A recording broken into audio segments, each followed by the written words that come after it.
Hi everyone, Mitch here, and I just wanted to give my my take on an unboxing of the Rubik's Cube by this is the Spinmaster version, because apparently Spinmaster owns Rubik's brand now. I have had and tried the Hasbro Rubik's Cube, so now I'm kind of curious to see what Spinmaster will do with the brand. So let's just rip this package apart and get all into it. I don't remember there being so much gap between there. This is interesting. How does this turn?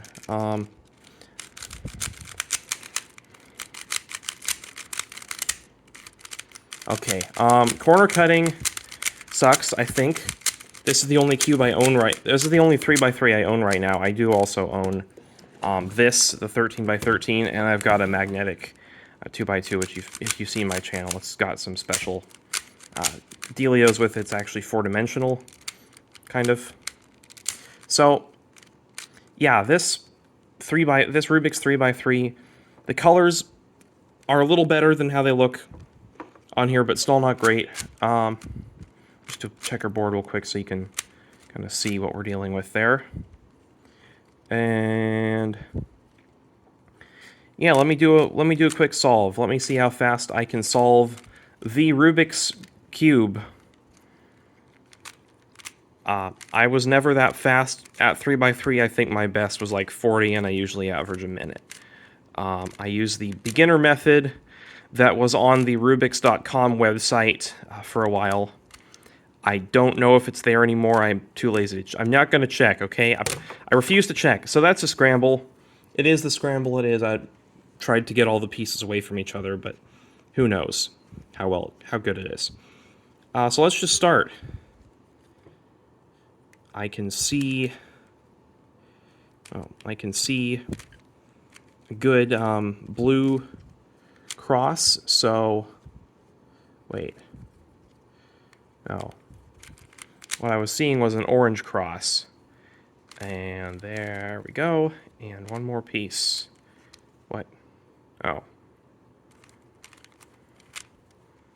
There we go. And then I don't actually know F2L really, but I can like do some F2L sometimes.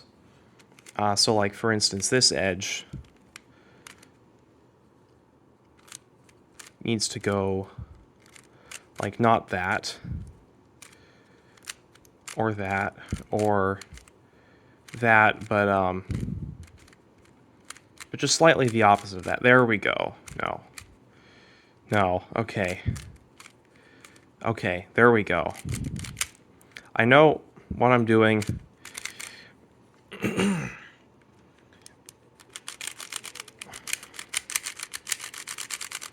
By the way, this is not the same design as the Hasbro Rubik's Cube. The Hasbro Rubik's Cube had like comically loud turning. This one does not. This one's like very decently quiet turning. This one comes up and then... Okay, there we go. That's an F2L. I never actually learned F2L. I've just kind of been picking it up along the way. And then we go like this. And no. Yes. Boom.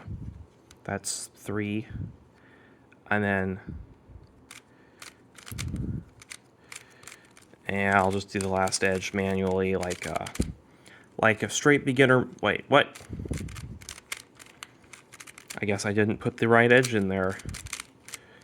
And then, down,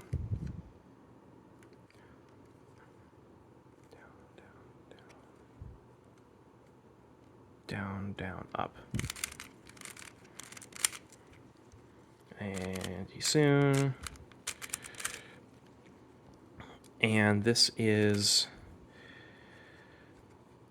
probably like a J-perm or something, but I only know T-perm, so I'm going to do that. This is actually the Cuboid T-perm. Okay, and then we need to go... Solved. Okay, apparently that took me like 3-ish minutes, because I don't have a timer, I was just looking at the viewfinder. It looks like it took about 3 minutes. So anyway, yeah, this cube is what it is. Let me just do a quick pattern here for you.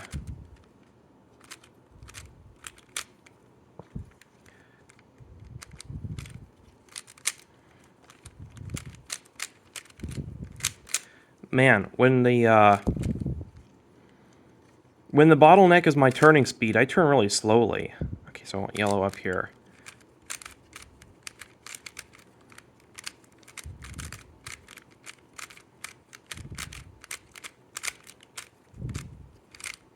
All right, there you go. There's a cube and a cube and a cube. Fun pattern. I'm not doing this. I'm not doing the super flip on this. Takes too long.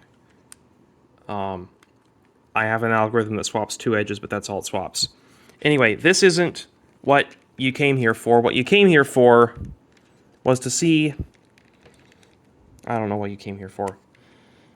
By the way, this cube just smells like plastic. It's not an interesting smell. It's just the smell that everything has, I guess. So, what's really interesting, or what I find really interesting, is the mechanism. Because Rubik's has historically tried a lot of different things to make their cubes not come apart. And I know the Hasbro Rubik's Cube, the strategy was they had... I don't think this is showing up very well in the video. They had these grooves underneath the edges so that you couldn't pull an edge. Like, so an edge couldn't come out any more than this. But obviously that's not a thing here. I can see all the way down into like the core where the edge connects, and it's not like that. So something else is going on. There's some other way that they were preventing me from popping an edge, and I don't know what it is. But it does look like they're using a dual, like a double kind of stickerless design there, which is interesting. Let me actually... Are those centers like properly capped?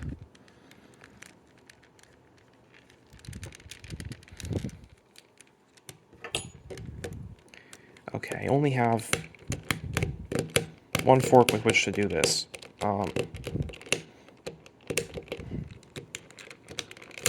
There we go. That took quite a lot of effort. And it split the corner. Okay, so this is like a proper stickerless sort of a design. Even though these are tiles, and they're literal tiles. This is actually, it's got kind of like the overhanging corners there, which is actually kind of similar to speed cube design. I think I've seen a couple videos about like how modern speed cubes are designed, and this is kind of similar. The edges lock in with this little mechanism here. You can kind of see the little propeller sort of a thing to prevent them from coming out. So that's kind of how they fit together. Honestly, this cube is probably pretty decent. Like, I remember the Rubik's 3x3 not being good, but that was the Hasbro, and this is the Spinmaster, so I think it's actually going to be alright. Yeah, you can see the problem. The reason that pulling the edge out, also the edges are also just this dual design here. Nice and symmetrical there. This cube is quite a bit lighter too than the Hasbro Rubik's brand was. Overall, I am like very pleasantly surprised. This is a solid cube that I found at my local Fred Meyer. It was just like, yeah, it's just there. Fred Meyer, by the way, is Kroger for all you people who haven't seen a Fred Meyer in your lives. It's just it's the grocery plus everything else kind of store. Fred Meyer near where I am staying right now kind of sucks. They like don't have an electronics department and stuff. But like, oh, how am I going to put this back together? So you need to put one side under the center and the other side under the other edge. But the corners have to be far enough apart for that bottom bit to also do its thing, which is proving a little bit difficult. Oh well. I'm sure if I just force it, nothing bad will happen. There it goes. Let's do a...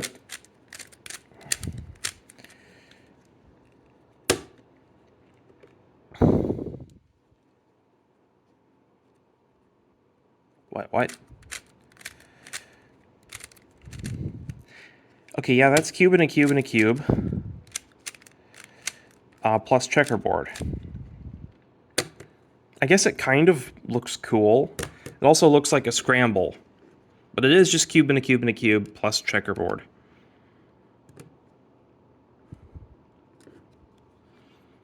So yeah, that is my first look at the Spinmaster Rubik's 3x3. I'm very surprised how solid this puzzle is. It doesn't hold its shape the best, but you know, it's difficult to take apart. It's still got those nice durable tiles, and it turns well. There's no like deliberately obtuse mechanism like the Rubik's has been known to do.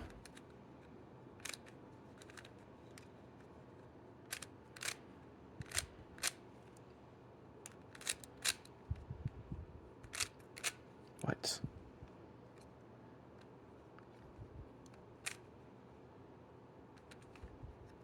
Okay, I guess I'm gonna have to solve this again then.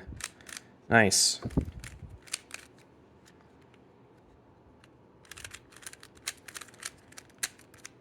Green cross this time. I've got F2L out the wazoo, whatever that means. Probably shouldn't say it if I don't know what it means. You can do F2L by just putting a corner in and then putting the edge in, right? Oh, hey, I don't know this one, but I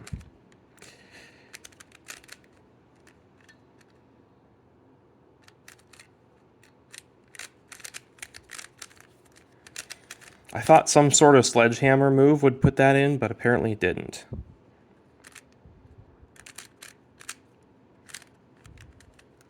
So that one goes in there. And then this green and white can go in.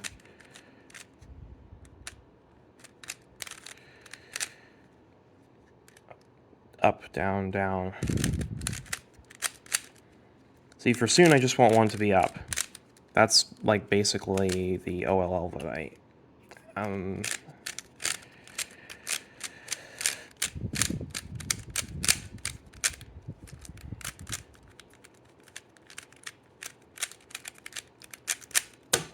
Alright. That's it for me. This has gone on too long. I'm out. Bye.